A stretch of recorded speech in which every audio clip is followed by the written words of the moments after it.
आज 2 मार्च 2025 पर एक बार हम पुनः बात करेंगे हमारे विधिक सलाहकार सीनियर एडवोकेट श्री सुरेश चंद्र शुक्ला, जो लखनऊ बेंच से सीनियर हाई कोर्ट में एडवोकेट हैं और कई मामलों पर हम लोगों का मार्गदर्शन करते हैं। जनता भी बड़ी व्याकुल रहती है उनको सुनने के लिए, क्योंकि वो संविधान विशेषज्ञ हैं। सत्य बात को उनको बोलने में कोई झिझक नहीं रहती। ऐसे आज हम सीनियर एडवोकेट श्री सुरेश चंद्र शुक्ला से बात कर रहे हैं। सर नमस्कार। नमस्कार भैया। सर, ये जो आजकल जो शादियां हैं बड़ी महंगी हो गई हैं, आखिर क्या इनसे लाभ है और समाज पर इसका क्या प्रभाव है महंगी शादियों का? देखिए, हम बताएं भैया, शादियां तो खैर मजबूरी, आदमी सामाजिक संस्कार उसको करने ही हर आदमी को करना है। लेकिन एक जगह हमने कहीं लिखा हुआ देखा था, ज्यादा महंगी शादियां हमें दरिद्र एवं बेईमान बना देती हैं। ये बात सत्य है। ज्यादा महंगी शादियां अगर कोई आदमी करता है तो बहुत प्रभाव आता है। अच्छा, जो महंगी शादियां करने के लिए हम क्या करते हैं कि हम अपनी मूल इनकम से नहीं कर पाते हैं। देखिए, महंगी शादी हम अपनी मूल इनकम से नहीं कर पाते। एक महंगी शादी में ये आप मान चलो, अगर कुछ अगर आपने 15 लाख या 20 लाख की शादी तय की, 40 लाख में 50 लाख में चली जाती है। 40-50 लाख ये सब मीडियम व्यक्ति के बस की बात नहीं, मीडियम जो सामाजिक स्तर के जी बस की बात बिल्कुल नहीं। नहीं। या एक अगर देखा जाए तो 50 लाख की शादियां करना पीसीएस की भी बस की बात नहीं है। जी जी ये भी कहीं इधर उधर व्यवस्था करके सब व्यवस्था करते हैं, कर्ज पानी लेके कुछ अपना इधर उधर जो भी जैसे भी है। जी तो महंगी शादियां हमारे यहाँ एक केवल ढकोसला बन के रह गई हैं, जो केवल एक लड़की या लड़के वाले को खून चूसने की व्यवस्था है। अधिक आवश्यकता से अधिक आर्थिक बोझ उन पर डाल देना है। यही शादियां, जब कोरोना काल था, 10 से 15 लोग जाते थे, शादियां करके चले आते थे। अब ये इतना बढ़िया आप टेंट कराओ, एक सबसे पहले आप तो क्या नाम वो बुक करो, क्या नाम गेस्ट हाउस। सबसे बड़ी समस्या गेस्ट हाउस की आपकी है। फिर रवाइस वाले को, घोड़ी वाले को, बाजा वाले को, डीजे वाले को, ये पैसा आप किसी काम नहीं है। Tent catering. वाले को, है ना, बिजली वाले को, ये पैसा जो आप देते हो किसी काम नहीं, किसी स्वास्थ्य में किसी भी उसमें नहीं लगता है। ठीक। अब आपने इतनी इतनी व्यवस्था में ही आप कमर टूट गई। उसके बाद फिर उनका क्या नाम कि खाना पीना व्यवस्था करो, ये करो वो करो। इसको करने से क्या शादी असली हो जाती है या शादी नकली होती है? भाई, अगर शादी में पति पत्नी जाए, कहीं मंदिर में जाए, अपना घर वाले क्या लड़के घर वाले हो, लड़के घर वाले हो, 2-4-5 खास मेहमान हो, अपना शादी कर ले कहीं पे जाके। घर में कर ले 4 भौरे, भाई घर में भौरे पड़ती हैं। जी जी कब खर्चे में आराम शादी नहीं पड़ गई। उसके बाद अपना जो करना चाहो करो।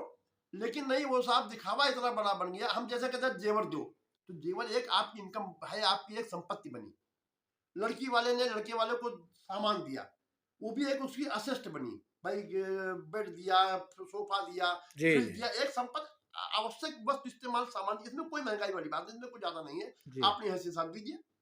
लेकिन गेस्ट हाउस 5 लाख का है, तो क्या नाम वो क्या नाम 50,000 की बग्घी, 50,000 टेंट, वो क्या नाम बैंड बाजा, 20,000 डीजे, 35,000 रवाइस। ये किस किस उद्देश्य है? क्या है ये? किसी किसी काम के है ये? हमारे सामने लेना किसी काम के है ये? इनको इनको बिना किए भी शादी हो सकती है। ये पैसा तो आपको बर्बाद है। ज्यादा अगर पैसा आपके पास, यही पैसा आप लड़के लड़कों नाम फिक्स कर दीजिए, भविष्य में उनके काम आएगा। लेकिन जी नहीं साहब, करनी है। अच्छा, उनको क्या होता है, एक करता है, पड़ोसी ने किया तो पड़ोसी भी बेचारा कहता है भैया हम भी वैसे करें, मजबूरी उसकी करना है। तो समाज पर सर इसका मतलब प्रभाव पड़ रहा है इसका? समाज आर्थिक रूप से टूट रहा है। जी शादियां करके आदमी, इसीलिए लड़की लड़का बोझ बन रहे हैं आदमी के लिए। हम लड़के लड़के प्यार, जब शादियां आती कलेजा मुंह में आता था लड़की वाले और लड़के वालों का, कहां से इतना मैनेज करेंगे? वो आप आते हो, हंस के मिलते हैं, लेकिन असली हंसी हंस के नहीं मिलते हैं वो आपसे। अंदर अंदर टूटा करते हैं। अंदर अंदर सबके सब ब्लड प्रेशर के मरीज हो जाते हैं कि कब कितना खर्चा, कितना पैसा, हम कहां से कैसी व्यवस्था करेंगे।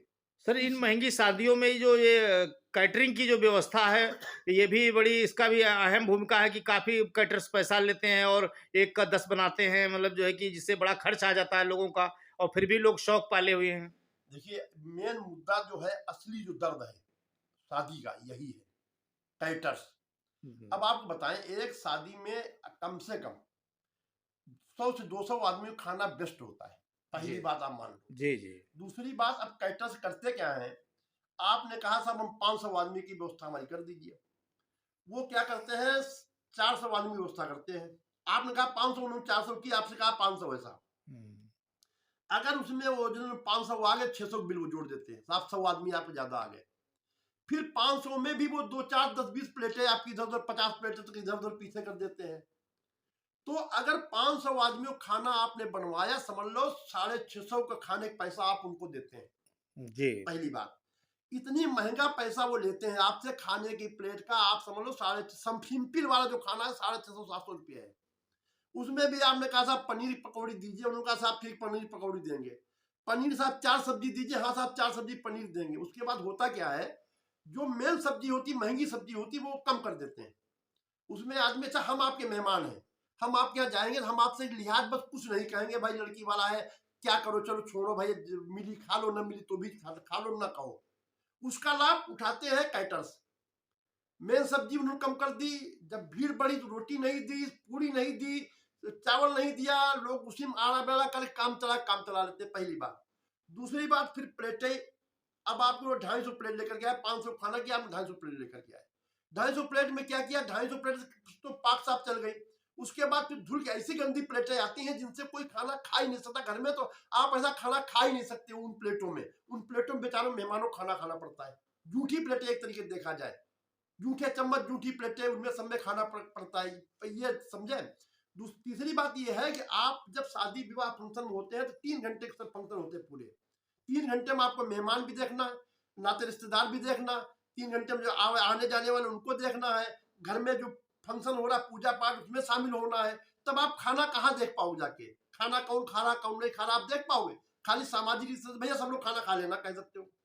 उसके बाद वो वहां जाते हैं, जब काउंटर पे टिक्की गज रखी हुई टिक्की उनको दे दी, आपने कहा भैया पूरी बढ़िया बना के देना, आपने पैसा पूरा दिया। जो ये मेहमान लोग दया करते हैं उस शादी वाले या उस मेजबान पे, साहब हम उसकी बेइज्जती होती है, उसकी गलती है, क्योंकि वो तो पूरा पैसा पे कर चुका है उस कैटर्स को। ये हमारी पर कैटर्स का बदतमीजी कैटर्स की है कि उसने क्या किया, टिक्की के काउंटर पर टिक्की खत्म, चाउमीन काउंटर पर चाउमीन खत्म, chilli paneer counter chilli paneer खत्म, फिर लाया थोड़ा डोंगन डाल दिया, फिर बेचारे लोग लाइन लगा खड़े हैं। तो ये शोषण एक तरीके देखा जाए होता है। हमारे हिसाब से एक काम किया जा सकता है, अगर लोग इस पर सहमत हो तो। आप देखिए किसी भी होटल में आप मतलब थाल बुक कराइए, 150 200 का थाल, वीआईपी थाल मिलता है जिसमें आराम से एक आदमी भोजन कर सकता है। हमने एक दिन अनुभव किया, हमने कहा अगर ये किया जाए, थाल उससे पैक करा लिए जाए, आप 1000 थाल कराते हो, जैसे आपने कैटर्स किया, तो उसने क्या किया, 650 रुपये प्लेट बताई, 1000 के लिए आपको 6.5 लाख रुपए देने पड़ गए। अब वही अगर 1000 आप थाल बुक करा लें, थाल यहाँ से पैक करा लें किसी होटल से या किसी उससे, तो थाल आपको 150 200 में पड़ जाएगा, 200 में पड़ गया, 2 लाख में 1000 आदमी निपट गया।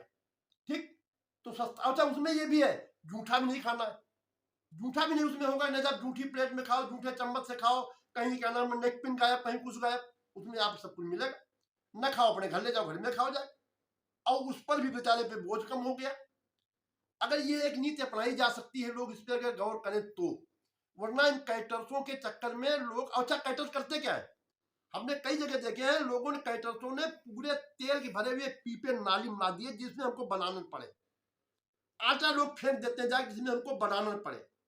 कई लोग सामान भी अपने घर उठा ले जाते हैं जो बचता है। हाँ चुरा ले जाते हैं, काजू ले जाते हैं, बेवा ले जाते, सब ले जाते हैं लोग, देते बचा वो बता दो मेहमान नवाज तो क्या देखे बेचारा, शादी देखे फंक्शन देखे वहाँ उनके मेवा मिश्री बचाता घूमे। इसके बाद भी जो लोग इतना खर्च करते हैं उसके बाद भी पैसा लेने देने में भी वो होती है, और बाद में लोग परेशान अलग रहते हैं कि भाई इतना पैसा लग गया, इतना खर्च हो गया। तो इससे अच्छा जो आपने नीति बताई है ये बहुत ही सुंदर और सुशील है कि जिससे आदमी पैसा भी बचेगा और बढ़िया अच्छे से अच्छे होटल में उसका अरेंजमेंट हो जाएगा। हम कहते हैं आप गेस्ट हाउस ले लो ना, होटल लो, गेस्ट हाउस ले लो, वही खाना मंगवा लो, कल में खाना हमको वहीं दे जाओ, वहां भी मिल जाएगा, वहां भी दे जाएगा कि वो कहते वो पैक कर दिया, वो वही बना के वही पैक कर देगा, आपका लेना देना कुछ।